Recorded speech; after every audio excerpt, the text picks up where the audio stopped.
Inquiry-based learning plays an integral role to our full-day kindergarten program. I feel that our classroom is alive with learning because we have followed not only the students' interests, but more so their questions, their wonders, and having them involved in that way has truly changed everything from the way that we teach and learn alongside the student rather than being the ones to fill them up with all of the knowledge that we feel is necessary. Instead, we're partners. We're partners in learning, and they've taught us even more than we could have ever imagined.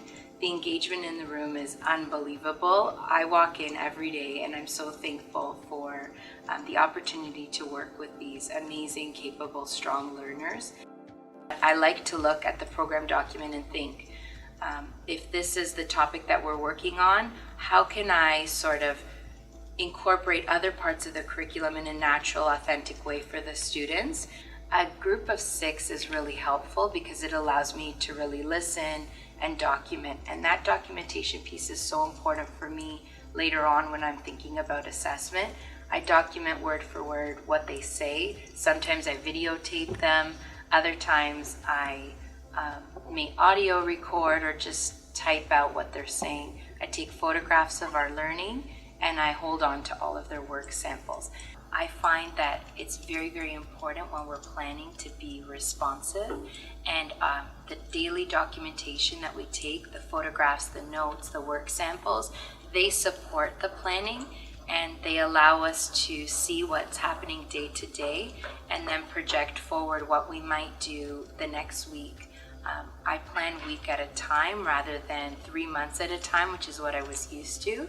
And this really allows us to see what emerges and not have to then rewrite all of the plans that maybe didn't go in the direction that we had thought or we had hoped. Our classroom has been in the making for about 4 years since we opened up Bond Lake. There's been a lot that's changed. Most dramatically were the colors. I thought the brighter the better, thinking that if the classroom resembled more of a toy shop, that more of the children would feel comfortable and excited. The more that I researched and the more that I learned, I realized that my idea of what's beautiful or necessary in full-day kindergarten may not necessarily be what's needed. And I started to neutralize the classroom to make it feel more calm. It's really an open concept now that you look at it after 4 years, so that the children can naturally and very freely flow around the room. It also resembles very much a home.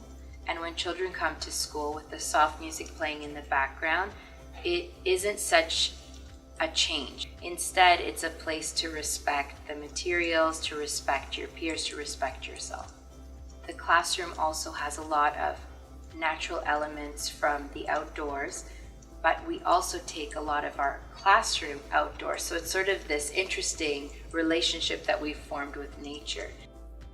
So we've had a few inquiries happening this year.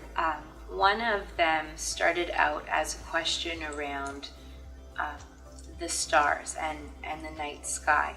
The children heard a story about whether or not you can catch a star. So I think it's called Can You Catch a Star? And then we ended up reading Papa, Will You Get Me the Moon? And these were just opportunities for read-alouds for literacy, which created a lot of discussion and a lot of questions. How come we can sometimes see the stars and sometimes we can't? Are we able to really catch the stars? And through this work, there were questions in all sorts of different areas that I guess at that point I felt a little bit overwhelmed, thinking some children were going in the direction of space while others were thinking more about stars and then the moon and what happens to rainbows at night. So we made a decision, instead of having a wonder wall, we would create a wonder web with the kids. So a lot of what we do is co-constructed, and they took out the yarn with me and we made this big web on the wall. So you'll see in our classroom we've gone deeper with the stars and with the moon, and we've collected documentation about that. Another inquiry that's happened in our classroom has been around plants. It was an inquiry that was very unexpected for us as well. It didn't come out of a read aloud.